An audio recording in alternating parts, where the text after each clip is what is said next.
Right. Stop what you're doing and listen to this. I've spent the last 3 months asking mechanics across Britain, Manchester, Birmingham, Leeds, Glasgow, Cardiff. One simple question: what car do you actually drive yourself? Not what they recommend to customers, not what they work on every day. What do they trust enough to spend their own hard earned money on? And the answers are going to shock you. Because these aren't the cars you see in the adverts. They're not the ones with the flashy badges or the latest technology. These are the motors that professional mechanics, people who see broken cars every single day, choose to park on their own driveways. See, mechanics know something the rest of us don't. They know which cars actually last, which ones you can fix yourself for pennies, which models will still be running when everything else has been scrapped, and more importantly, they know which expensive repairs never happen on certain cars. So, smash that subscribe button right now. Hit the like button because what I'm about to reveal will completely change how you think about buying a used car. And wait until you hear number 3. Even I was shocked. Let's crack on. Equal sign number 5, Honda Civic. Right then, let's start with a car that mechanics genuinely love. The Honda Civic from this generation, the one with the spaceship interior, the futuristic dashboard, and the styling that splits opinions straight down the middle. Some people think it looks strange. Mechanics think it looks sensible. I spoke to a mechanic in Manchester who's been in the trade for 25 years. Proper independent garage owner, not a dealership tech tied to one brand. He works on everything from Ferraris and Porsches to Fiestas and Corsas. He sees what really fails once the warranty is gone and the marketing promises disappear. So, I asked him a simple question. What car do you actually drive yourself? His answer didn't surprise anyone who understands cars properly. A Honda Civic. Nearly 180,000 miles on the clock. Why? I asked him. Because in all my years, he said, I've never, and I mean never, had to do a major repair on one of these. Oil changes, brake pads, tires. That's it. That sentence alone explains why mechanics trust this car. They don't care what sells well, they care what doesn't come back broken. The heart of it all is the 1.8 IV Tech engine. In the trade, this engine has a reputation that borders on legendary. Timing chain instead of a belt, so no expensive replacement every few years. No turbocharger waiting to fail. No high-pressure direct injection system clogging up with carbon deposits. Just a naturally aspirated engine that's simple, mechanical, and built to last. It revs cleanly, doesn't overstress internal components, and tolerates real-world driving far better than modern downsized engines. Mechanics love engines like this, because there's nothing hiding inside them waiting to explode your bank account. One technician put it bluntly, I'd take this engine over most modern ones any day. There's nothing to go wrong. And he's right. When a Civic like this comes into a workshop, it's almost always there for routine maintenance, servicing, wear items, boring jobs. It's not arriving on the back of a recovery truck with warning lights flashing and an owner demanding answers. The manual gearbox is another huge reason mechanics trust these cars. Honda manuals are famous for a reason. Precise, tough, and long-lasting. Clutches regularly go well past 100,000 miles, often far more. No dual clutch failures, no software glitches, no four-figure rebuilds. The suspension doesn't collapse with age. The electrics keep working year after year. The air conditioning doesn't suddenly give up at high mileage. One mechanic told me, I've got customers with 250,000 miles on these Civics. Original engine, original gearbox. They just keep coming back for oil changes. Now, here's something mechanics understand that most buyers completely miss: depreciation. These Civics have already taken their biggest hit. The badge chasers moved on long ago. That means you can buy a tidy example for a few grand, drive it daily for years, and still sell it for nearly what you paid. At the bottom end of the market, reliability is value. But the real win isn't resale, it's ownership. No DPF to replace, no turbocharger to fail, no complex gearbox to rebuild, just predictable, boring, cheap running costs. A garage owner summed it up perfectly. If someone asks me what to buy with 5 grand, I tell them to get a Civic. Not because I'll make money fixing it. I won't. But because they'll thank me in 5 years when it's still running perfectly. Yes, some people ignore this Civic because it looks odd, too futuristic, not premium enough. But mechanics don't buy cars to impress strangers. They buy cars that start every morning. They don't care how a car looks on Instagram. They care how it behaves at 200,000 miles. And that's why so many mechanics quietly drive Honda Civics while fixing everyone else's better cars. Number 4. Toyota Avensis. Now here's one that genuinely surprised even me. The Toyota Avensis, the most boring car in Britain. The kind of car you walk past in a car park and immediately forget you've seen. No sharp lines, no aggressive badge, no look at me design at all. And that's exactly why mechanics love it. I spoke to a garage owner in Leeds who runs a fleet maintenance business. Not a small setup either. He looks after vans, delivery vehicles, company cars, executive saloons, the lot. He sees what happens to cars when they're driven hard, driven daily, and expected to earn money. So, I asked him what he drives. A Toyota Avensis diesel estate, over 200,000 miles. I see cars all day long that are falling apart, he told me. German cars with failed turbos, French cars with seized gearboxes, British cars that rust to pieces. The Avensis just doesn't break ever. That's not brand loyalty, that's experience talking. He showed me the service history. 6 years of ownership, over 200,000 miles, and the list of work done was almost laughable. Oil changes every year, brake pads once, tires twice. That was it.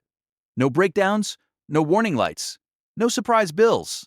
Mechanics understand something most buyers don't. The less time your car spends broken, the more time you have to earn money. When you're self-employed and your car is part of your livelihood, reliability isn't a nice bonus. It's everything. The Avensis delivers that through sheer over-engineering. The 2.0 D4D diesel engine is a known quantity in the trade. It's been used in taxis and fleet cars all over Europe for years. High mileage doesn't scare it. Long motorway runs don't stress it. Stop-start city driving doesn't destroy it. The manual gearbox is bomb-proof. No fancy tricks, no clever software, just solid mechanical components designed to last. The suspension is similarly overbuilt, comfortable, durable, and tolerant of poor roads. Everything about this car is designed for longevity, not excitement. And mechanics absolutely love that. No random warning lights coming on, no electrical gremlins hiding in the wiring, no mysterious faults that take hours to diagnose and never quite go away. The Avensis is predictable, and in a workshop, predictability is gold. One mechanic summed it up perfectly. I can work on other people's cars all day because I know my own car will start every single morning without fail. That peace of mind matters more than leather seats or a premium badge. Look at the data and it backs this up. MOT pass rates for the Avensis are among the highest in Britain. Even at high mileage, failure rates stay low. Insurance is cheap, parts are widely available and affordable. There's no specialist labor required. Any competent mechanic can work on one without headaches. But here's what mechanics really value: mental freedom. No worrying about surprise repair bills, no being stranded at the side of the road, no losing weekends fixing your own car after spending all week fixing everyone else's. One mechanic in Birmingham told me something that stuck with me. Nobody notices the Avensis, which means nobody keys it, nobody races you, nobody tries to break into it. It's the perfect stealth car for someone who just wants to get on with life.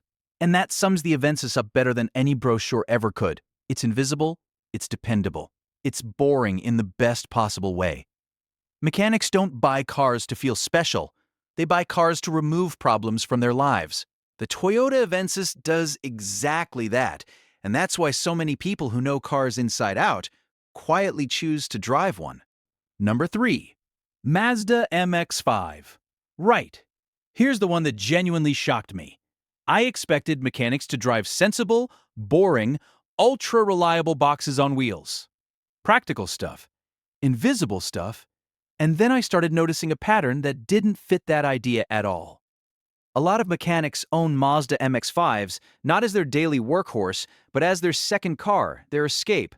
A mechanic in Glasgow explained it perfectly. He's been fixing cars for years, mostly modern European stuff. I work on complicated, over-engineered cars all week, he told me. German cars with 17 control modules, endless sensors, and computers talking to other computers.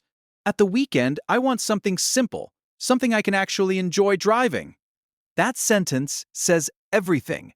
The MX-5 is mechanically simple in an era where almost nothing else is. No turbochargers, no dual-clutch gearboxes, no adaptive suspension systems waiting to fail, no drive modes controlled by software updates, just an engine, a gearbox, 4 wheels, and a chassis that was designed to make sense.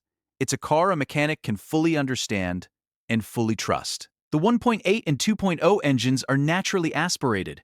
No boost pressure, no intercoolers, no complex plumbing snaking around the engine bay. They rev cleanly, love being driven hard, and don't punish you for enjoying them.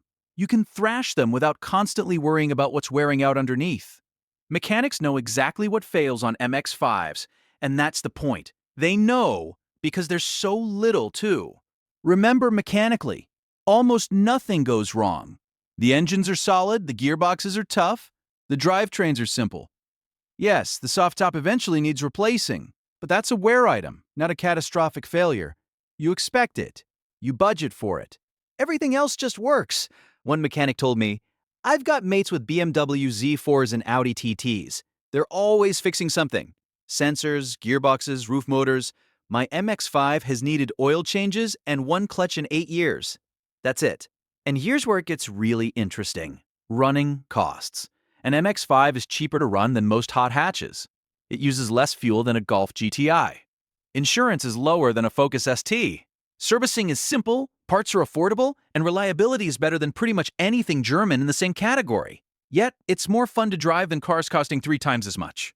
Mechanics see sports cars come into workshops every single day with horrifying bills attached. Porsche Caymans with bore scoring, BMW M cars with rod-bearing failures, Audi TTs with gearbox problems that cost more than the car is worth. Those cars generate work. The MX-5 doesn't. The MX-5 comes in for oil changes, tires, maybe brakes, and that's usually it. No drama, no warning lights, no catastrophic repair bills that ruin the ownership experience. And then there's the real secret: residual values. MX-5s hold their money. Buy a clean one, look after it, don't abuse it, and you'll sell it for nearly what you paid. Try doing that with a German sports car once the warranty is gone. Mechanics understand depreciation better than most. They see which cars become financial black holes and which ones stay desirable. The MX-5 stays desirable because it doesn't scare second or third owners. One mechanic summed it up perfectly. After spending all week diagnosing complex faults on overpriced European cars, I just want something that works. The MX-5 works every single time. Now, stop for a second and think about what we've just covered. So far, we've looked at 3 cars that professional mechanics choose with their own money. Honda Civics with nearly 200,000 miles and no major repairs. Toyota Avensis models that quietly pass 200,000 miles on routine servicing alone. And Mazda MX-5s that mechanics buy because they're tired of fixing complicated German sports cars. And we're not done yet. The next 2 cars are even more revealing because they completely expose the myth that reliability and prestige go hand in hand. The most dependable cars on the road aren't the ones with the flashiest badges. They're the ones mechanics trust enough to drive themselves. If this is changing how you think about buying a car, hit that like button. Make sure you're subscribed because we're about to go even deeper. Right, 2 more cars to go. Let's keep going. Number 2, Lexus IS 250. Now, we're getting to the really interesting stuff. The Lexus IS 250. Japanese reliability in a premium package. And mechanics absolutely love these cars. I met a Lexus specialist in Birmingham who's been working on premium cars for 30 years. Mercedes, BMW, Audi, Jaguar. He's seen it all. And what does he drive? A 2008 IS 250 with 170,000 miles.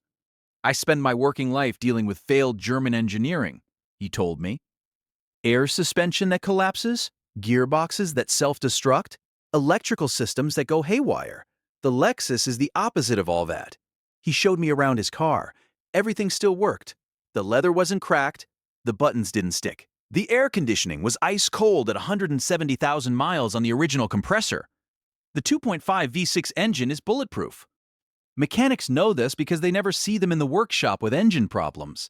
It's the same basic engine architecture Toyota has been using for decades, just refined and improved. The automatic gearbox is a traditional torque converter. No dual clutch complications, no CVT whining, just smooth, reliable gear changes that last the lifetime of the car. Here's what mechanics understand. A 10-year-old Lexus costs less to own than a 5-year-old BMW 3 Series. The purchase price is lower, the insurance is cheaper, the servicing costs less, and the repairs? What repairs? In 5 years of ownership, I've done oil changes, brake pads once, and tires twice, the specialist told me. That's it. Compare that to my customers' BMWs, where I'm replacing turbos and gearboxes. Build quality is exceptional. Nothing squeaks, nothing rattles, nothing falls off. The car was over-engineered when it was new, which means at high mileage it's still solid. Mechanics also appreciate the simplicity of maintenance. No special tools required, no complicated procedures. Just straightforward mechanical work that any competent home mechanic can do. I park next to brand new BMWs and Audis at the supermarket, one mechanic told me. My Lexus is older and has more miles, but I know which car will still be running in 10 years, and it's not the German ones. Lexus consistently tops reliability surveys. Mechanics know this isn't marketing. It's genuine. They see the evidence every day in what doesn't come through their workshop doors. The best car is the one you don't have to fix, a garage owner told me. That's why I drive a Lexus. Number 1. Škoda Octavia. Right, we've reached number 1. And this is the car I saw more than any other in mechanics' driveways. The Škoda Octavia. Not the latest fancy one, the older generation that nobody gets excited about, but mechanics get excited about it. Very excited. I spoke to a VW Group specialist in Cardiff who works exclusively on Volkswagens. Audis, Seats, and Škodas. He showed me the car park behind his workshop. 4 of his 5 mechanics drive Octavias, all of them older models with high mileage. We work on fancy Audis all day, he told me. Customers paying premium prices for premium badges. But the Octavia underneath is basically the same car. Same platform, same engines, same gearboxes, just without the premium badge tax. The 1.9 TDI diesel is legendary in the trade. Mechanics call it the unbreakable diesel. It'll do 300,000 miles without major work. Number turbo failures, no injector problems, no DPF issues on the earlier models without filters. The 2.0 TDI that replaced it is nearly as good. Strong, reliable, economical. The kind of engine that mechanics trust because they never have to rebuild it. A mechanic showed me his fuel logs. He was averaging over 60 miles per gallon on his daily commute. His annual fuel bill was less than someone driving a petrol hatchback half the size. I do 25,000 miles a year for work, he explained. The fuel savings alone pay for the car. Everything else, insurance, maintenance, repairs, is just pocket change. Mechanics appreciate the Octavia because it's honest. It doesn't pretend to be something it's not. It's a practical, sensible, reliable car that does exactly what it's supposed to do, without any fuss. The boot is enormous, perfect for carrying tools. The back seats fold flat, ideal for transporting parts. The ride is comfortable, essential when you're driving all day. Between jobs, I could afford to buy something flashier, a mechanic told me. But why would I? The Octavia costs me practically nothing to run. It never breaks down. It's practical. It's economical. What more do I need? This is the fundamental truth that mechanics understand. The best car isn't the one with the fanciest badge, it's the one that costs the least to own while still being genuinely useful. Mechanics also understand residual values better than most, and Octavias depreciate gently at the bottom end of the market. Buy one for a few grand, run it for 5 years, sell it for nearly the same money. Try doing that with a premium German saloon. You'll lose thousands. We see new Audis come in with failed gearboxes at 60,000 miles, a mechanic told me. My Octavia has done nearly 200,000 miles on the original gearbox. Same basic component, different badge. The difference is, I bought my car for a fraction of the price. Reliability above all else. When your car is also your business, you can't afford breakdowns. The Octavia doesn't break down. Running costs matter. Fuel, insurance, servicing, parts, everything is affordable on the Octavia. Practicality is essential. The Octavia does everything a working person needs without any compromises. At the end of the day, a garage owner told me, I'm in the business of fixing cars. The Octavia means I never have to fix my own. That's worth more than any premium badge. Right then, let's recap what we've learned today, shall we? We've covered 5 cars that professional mechanics choose to drive themselves. Number 5, Honda Civic, the Unstoppable, with mechanics reporting 0 major repairs, even at 180,000 miles. Number 4, Toyota Avensis, the invisible workhorse that never breaks, never fails, never causes drama. Number 3, Mazda MX-5, the weekend therapy car that mechanics choose because they're tired of complicated German engineering. Number 2, Lexus IS250, the Toyota in a suit, proving that Japanese reliability beats German prestige every single time. Number 1. Škoda Octavia, the sensible choice, with VW Group mechanics choosing it over the Audis they work on every day. Notice the pattern. Not a single German premium brand on this list. Not one French car, no British luxury marque, no Italian exotic. Just honest, reliable, well-engineered cars that do what they're supposed to do without costing a fortune in repairs. How many of you have been chasing premium badges when you should have been chasing reliability? Let me know in the comments, and share this video with anyone who's about to waste money on an expensive German car because they think the badge matters. If you found this useful, make sure you're subscribed to the channel. Hit that notification bell because next week I'm revealing which premium cars mechanics actively tell people to avoid and why. And seriously, if you want to know what car to buy, don't ask a salesman. Ask a mechanic. Because mechanics vote with their own wallets, and their wallets say Honda, Toyota, Mazda, Lexus, and Škoda. Right then, that's it from me today. Thanks for watching, and remember, the best car is the one that doesn't need a mechanic. And ironically, mechanics know this better than anyone. See you next time. Cheers.